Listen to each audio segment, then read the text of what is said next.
This guy as a young man had a dream to become a big movie star, to come to Hollywood and to become a great director and producer and a writer and all those kind of dreams he had. Of course, everyone told him it can't be done. But he wouldn't take no for an answer, and he moved across from New York to Los Angeles to Hollywood. And of course, one day, after struggling, like we all do in the beginning, to get into TV and into movies, he had this idea of writing a script. And in longhand, he wrote this script, which was Rocky.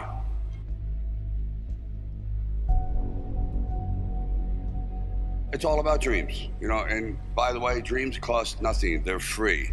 The hard part is just keeping them going, and please keep them going, because we're here for one simple reason. He believed in the dream, I believed in the dream, and our dreams come true, and there's no reason every one of yours can't either.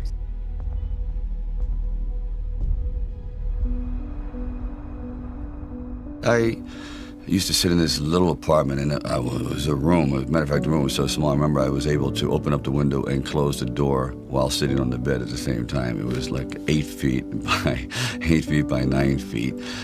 But the one thing about that room, there was really very little distraction. So I would sit there propped up in bed, and I'd go out with my big pen and legal pad and just start writing these stories. And most of them were very, very trivial. But there was something about the process of unrealized dreams. I was always brought back to this subject because I think it's one of the most enduring subjects and one of the most difficult passages for people to accept, that they never were realized in their own lifetime, that they just didn't get that shot.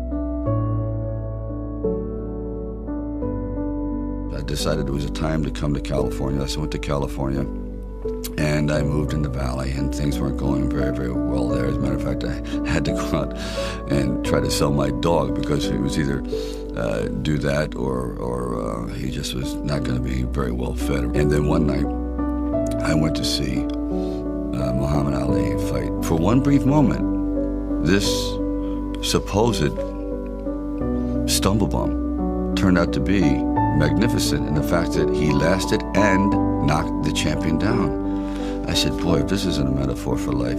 His entire life crystallized at that moment. He will be remembered for all eternity, at least among the fight fans. He did something extraordinary. I said, now that is probably what I need as a catalyst for an idea. A man who's going to stand up to life and take one shot and maybe go the distance. So I started to write.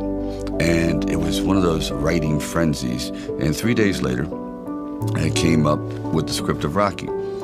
Now, the script by no means was a finished piece of material. It was probably about 90 pages, and maybe 10% of it remained in the final script, but it was done. I first met Bob Chardoff and Irwin Winkler, and I believe I was there on a casting call. So we're talking a little bit, and I guess I really wasn't right for the acting part. And on the way out, I said, oh, I don't know if it matters, but I do a little bit of writing. He goes, really? He says, yeah, I'm writing this story. I have this thing about wrestlers, and I might do something about boxing. Well, he says, well, bring it around. And I thought, if I hadn't stopped on the way out, that's why I tell all actors or writers, don't give up, keep talking. Eventually you might hit a nerve somewhere and they go, come on back. And if they didn't say, come on back, or bring it later and let's see what you've developed, I wouldn't be sitting here. So I have to give incredible credit to their insight and their patience, and they're willing to take a chance, which it doesn't exist much anymore, unfortunately.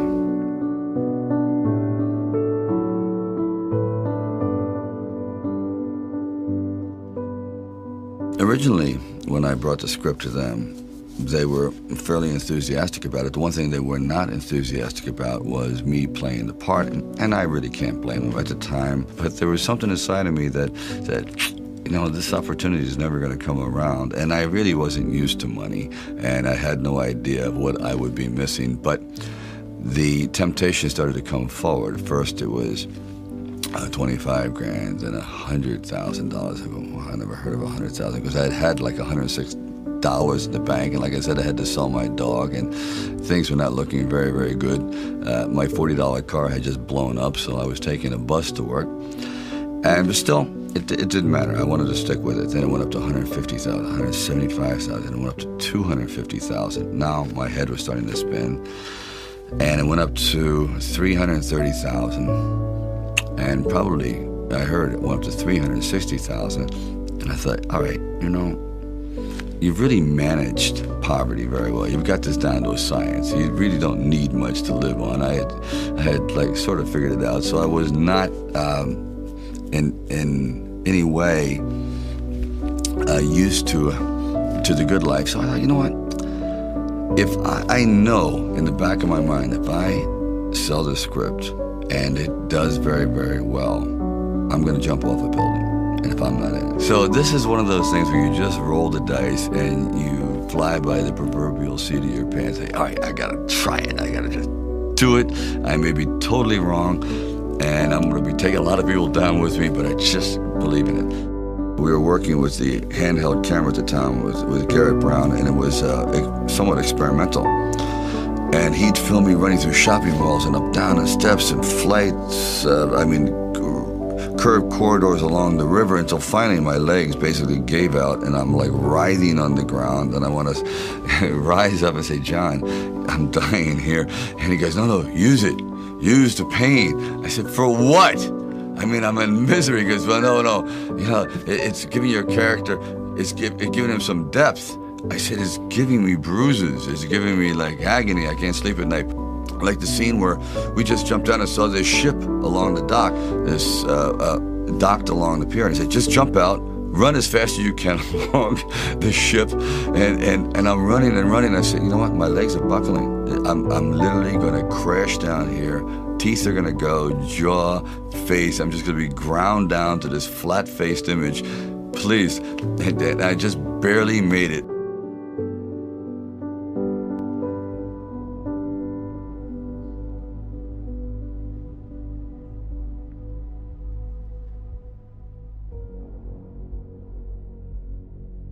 The world ain't all sunshine and rainbows. It's a very mean and nasty place, and I don't care how tough you are, it will beat you to your knees and keep you there permanently if you let it. You, me, or nobody is gonna hit as hard as life. But it ain't about how hard you hit. It's about how hard you can get hit and keep moving forward. How much you can take and keep moving forward. That's how winning is done.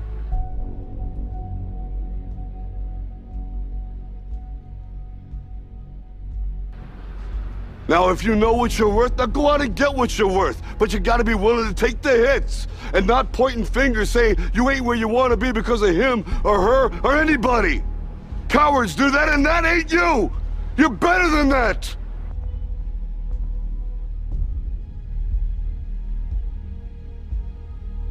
You can't be alone. To really succeed, no man really is an island. When you find the right components in your life, the right people that gel with you, then you feel as though you're invincible. It may be a fallacy, but you at least feel as though you can take all that life has to dish out.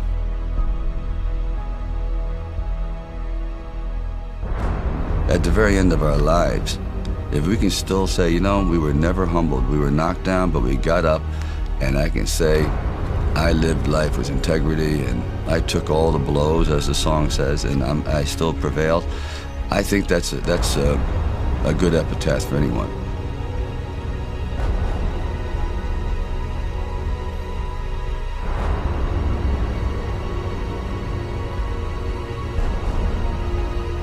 It's all about dreams, you know, and by the way, dreams cost nothing. They're free. The hard part is just keeping them going, and please keep them going, because we're here for one simple reason. He believed in the dream, I believed in the dream, and our dreams come true, and there's no reason every one of yours can't either.